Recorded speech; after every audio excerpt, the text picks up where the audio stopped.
Fala, fofa! Sejam todos bem-vindos ao nosso canal novamente. Ó, um excelente cafezão aqui para vocês. Senhoras e senhores, então vamos falar hoje sobre aquele que vem a ser, na minha opinião, a principal semana dos mercados de risco. Criptomoedas, ações, Bitcoin é moedinha da praia, altcoins, memecoins, Shiba Inu, cara, de tudo.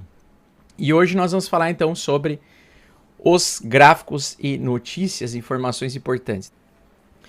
Pessoal, o grande problema dessa que está fora do radar da maior parte das pessoas, que a gente comentou no Sextão do Bitcoin com o Igor Mundstock, é justamente a quantidade de dívida que os americanos estão colocando no cartão de crédito.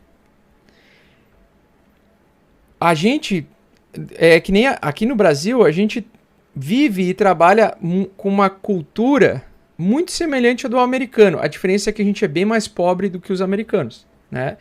Então, por exemplo, a nossa população média não ganha 15 mil reais, né? Ou seja, 3 mil dólares, como a população americana ganha.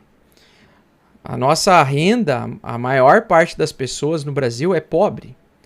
Tem pessoas que acham que são ricas ganhando 10 mil reais por mês, mas 10 mil reais por mês ainda você está abaixo do nível do valor mínimo que um americano ganha.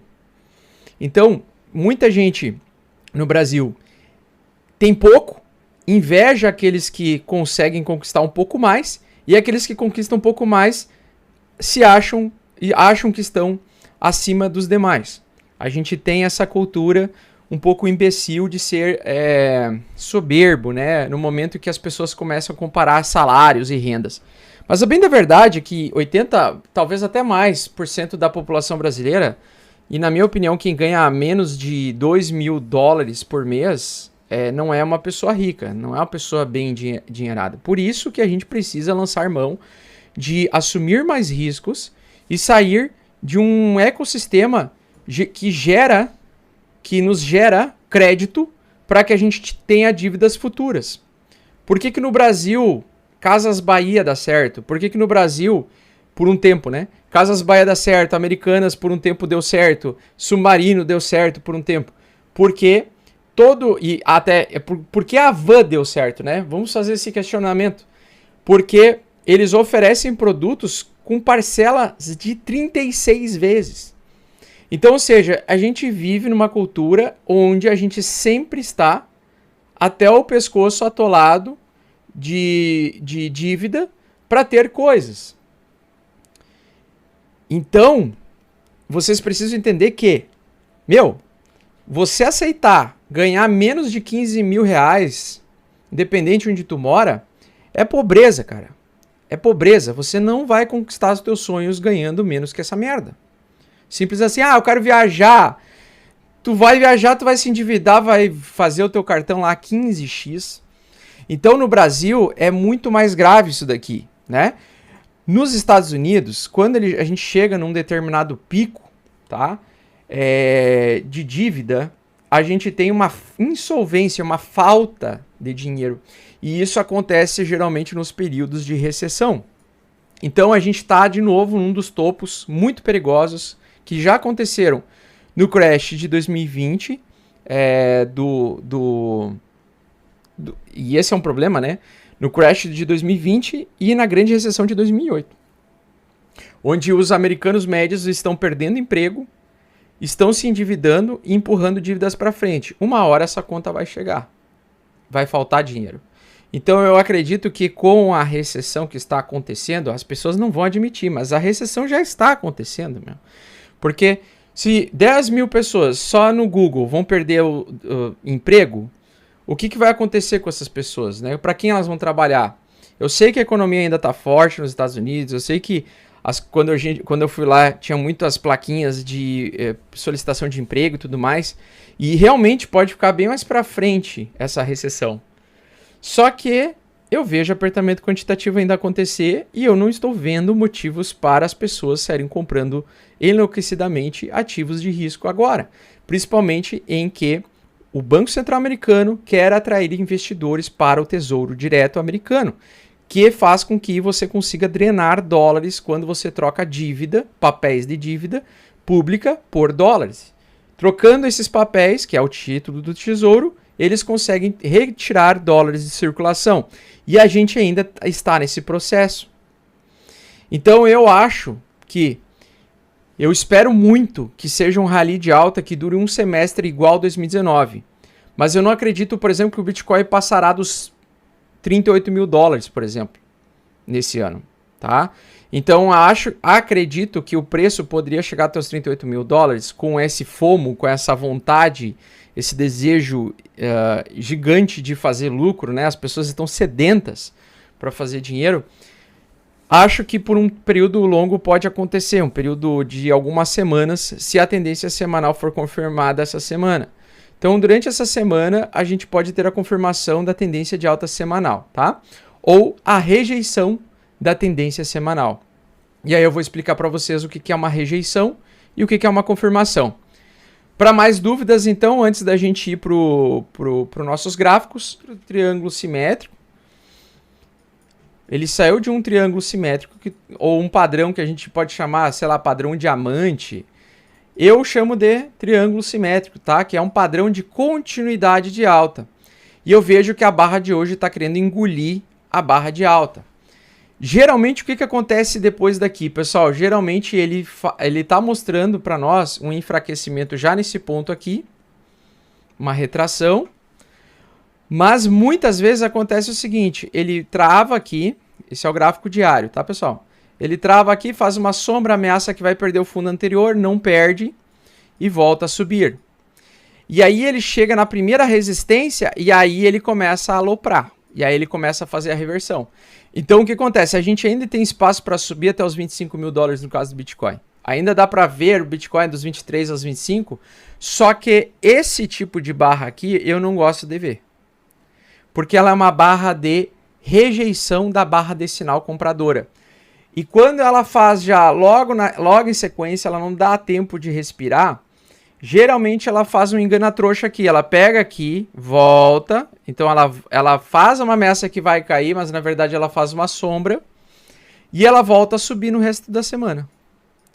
Só que ela sinaliza que a tendência de alta diária está enfraquecendo.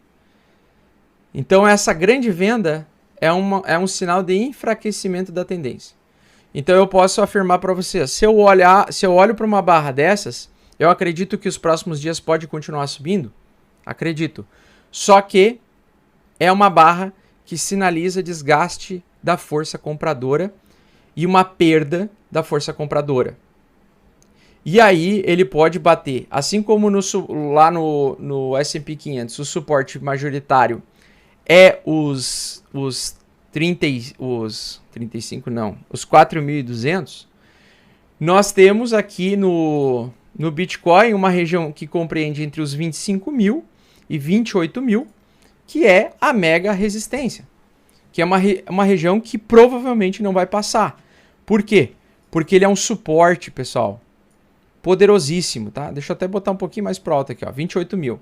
Então aqui é 28 mil e aqui é 25 mil. Esse suporte majoritário é uma puta resistência. Uma puta resistência, tá? Então ele vai chegar ali, ele vai ter venda. Se ele chegar em 25 mil até 28 mil, ele vai ter enfraquecimento dessa tendência de alta que a gente está enxergando. Muito difícil ele passar reto, tá? Para não dizer impossível. Praticamente 99% de chance dele não passar reto dessa região. Então essa é uma região que muita gente está colocando ordem vendedora. E aí sabe o que o movimento que o MACD faz, geralmente, se a gente já não enfraquecer agora? Ele geralmente faz isso daqui, ele inverte as duas médias. Você vai ver que ele vai ameaçar realmente perder o fundo anterior, ele vai liquidar as pessoas que vão acreditar que o mercado vai cair, leva o preço até os 25 mil, e aí quando ele voltar para 25 mil, o MACD ele vai fazer isso daqui, ó. Um topo mais baixo que o topo anterior e você vai ter um topo mais alto do que o topo anterior. Você vai ter uma divergência bearish. Nesse momento vai acontecer o pullback. E aí é um Deus nos acuda, porque ou é um pullback para voltar abaixo da média 8 e fazer os preços caírem até os 12 mil, ou é um pullback para ele estruturar um suporte, transformar em suporte e conseguir fazer o rompimento. E isso pode levar meses. Por quê? Porque ele pode lateralizar aqui durante 2, 3 meses. Então a gente precisa de um pullback para a gente pegar uma alta semestral. Por exemplo, a alta semestral não vai acontecer nessa semana, pessoal, do preço sair de 23 e parar lá em 40 mil, 38 mil dólares. Não.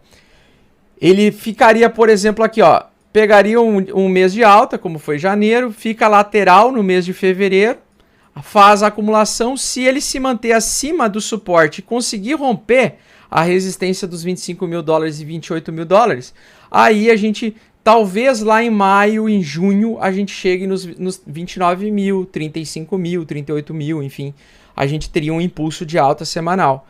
Mas o que eu estou vendo é, cara, ele vai começar a enfraquecer a tendência de alta, tá? Então ele pode continuar subindo ainda até os 25 mil dólares ao longo dessa semana, mesmo se o Fed vai fazer a contração econômica em 25 pontos base. Mas o que eu espero agora é uma reversão aqui no MACD, que ele ameace cair, mas que consiga se segurar aqui por um tempo, volte a subir, faça o pega-ratão e do pega-ratão ele faça a continuação da baixa. Então, basicamente, ou a lateralização para depois lá na frente ficar subindo, tá? Mas já está acontecendo o esgotamento dessa tendência e é isso que eu queria mostrar para vocês. Então tomem bastante cuidado porque o semanal, pessoal, do MACD tá muito perigoso, velho. Uma grande tendência de bear market é assim, por isso que eu digo, ó, o preço do Bitcoin tem espaço para subir ainda, ó, no semanal, tá? Então se der tudo certo na semana, o mercado continuar subindo, beleza, ele vai cair hoje, vai cair um pouquinho amanhã, mas depois ele vai entregar um pouquinho de alta, 25 mil, chegou em 25 mil, ele vai bater aqui, ó. E aí, quando ele ameaçar chegar nessa resistência aqui, cara, você tem que prestar muita atenção para não pegar uma onda de baixa de longo prazo, tá? Porque o MACD ele está abaixo do nível da água.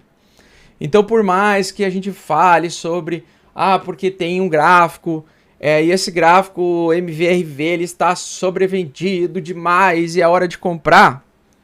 Cuidado com a euforia enquanto o Fed está fazendo contração econômica. Experiência própria.